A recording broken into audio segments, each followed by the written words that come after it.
John aimed at an antelope and hit its body with a single shot. Knowing the antelope wouldn't run far, he followed its blood trail, but he unexpectedly found himself at a shootout scene with bodies scattered everywhere. John didn't choose to leave. He instinctively wanted to get something out of it. He opened a car door and found a dying man, but John chose not to save him. Then he discovered a large quantity of drugs. Since the goods were still there, the money had to be nearby. Sure enough, he found another person in the distance. After cautiously approaching, he found the person was already dead. He opened a nearby box and inside were a full $2 million.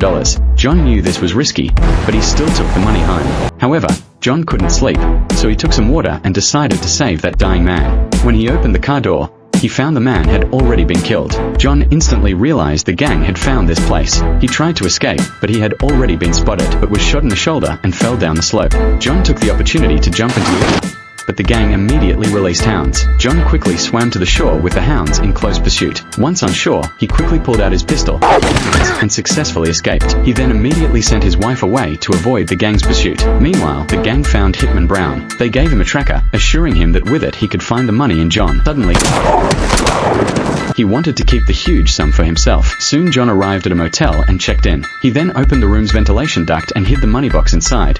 But he then checked out of that room and instead checked into the adjacent room. He had planned to use a tool to retrieve the money box from there, making himself safer. Just then, guided by the tracker, Brown arrived at the motel. Brown asked the front desk and figured out John's room. He then took off his shoes, grabbed his weapon, and quietly approached the door. The lock was shattered. The light quickly flicked on and gunshots rang out.